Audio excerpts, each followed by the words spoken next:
Hello, welcome to Trinity Lutheran Church. My name is Pastor Kathy, and we are part of the ELCA. Thank you for joining us here on this Tuesday, March 15th, the second week in Lent.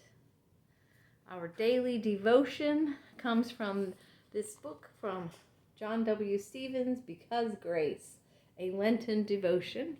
You can purchase it on Amazon if you wish. I think it was $7.99. It's a great book. Each day, this starts with a scripture, and of course we will do that today. And surprise, it is the same scripture as yesterday, Psalm 27. So we will read that again today from the Amplified Bible. Psalm 27. The Lord is my light and my salvation. Whom shall I fear or dread? The Lord is the refuge and stronghold of my life. Of whom shall I be afraid? When the wicked, even my enemies and my foes, came upon me to eat up my flesh, they stumbled and fell. Though a host encamp against me, my heart shall not fear. Though war arise against me, even then in this will I be confident.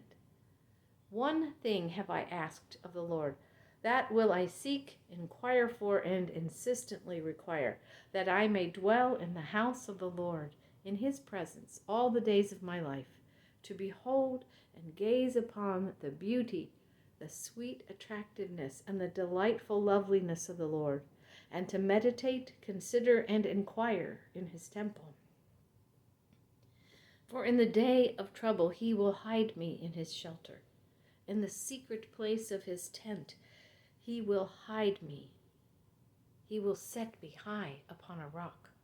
And now shall my head be lifted up above my enemies round about me. In his tent I will offer sacrifices and shouting of joy.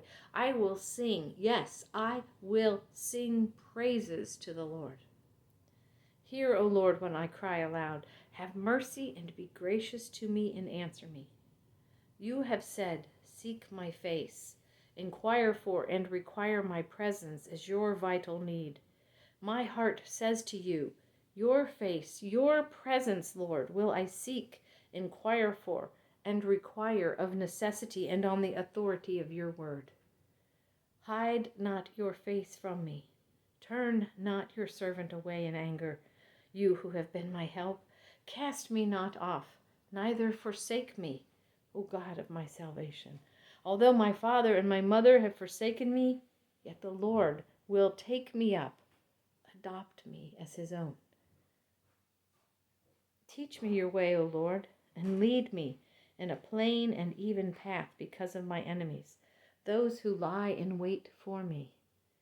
Give me not up to the will of my adversaries, for false witnesses have risen up against me. They breathe out cruelty and violence. What would have become of me had I not believed that I would see the Lord's goodness in the land of the living? Wait and hope for and expect the Lord. Be brave and of good courage, and let your heart be stout and enduring. Yes, wait for and hope for and expect the Lord. And now, the reading for today. My grandmother had a game that she would play whenever she waited for someone. She would sit at the kitchen table, which had a window that looked out upon a driveway. She would keep one eye on the entry and one eye on the table. She called her game the waiting game. It was a version of rummy, and she played both hands, and she would say, I always won. In yesterday's devotion, I wrote about one of my favorite passages in Scripture. It was about waiting for the Lord. When I wrote that, I realized that while it is a beautiful verse, it is also very difficult to do. Tom Petty even wrote a song about it being the hardest part. Now, that's great. I've got that song running through my head. How do you wait? I don't do it very well. Do you struggle with the act of waiting? My grandmother said that when she would play the waiting game, it made the time fly by, and before she knew it, the person would arrive. I find this to be a faithful act. She did not worry that the person would not arrive. She didn't fret about when exactly the car would turn into the driveway. She played the waiting game, and before she knew it, waiting turned into welcoming. Oh, I love that. Waiting turning into welcoming. How do you wait?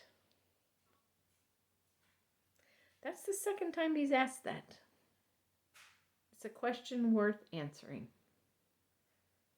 What are you waiting for? And what can be a faithful act in the time of waiting? We all know about waiting. Perhaps what we do when we wait is an act of faith. We trust in our God that God's promise is assured. So, how do you wait? Third time he's asked that now. Take some time and write about it. That's what we are invited to do today, is to take some time and write about how do we wait. And we close with the haiku prayer poem. I wait on you, God, for your spirit to descend, for your voice to speak. As I wait on you, God, as you name me your child, your grace claims my heart. As I wait for you, I realize that you've been here, waiting on me too. That moves me to tears. Blessings to you this Tuesday. I hope to see you again tomorrow, right here.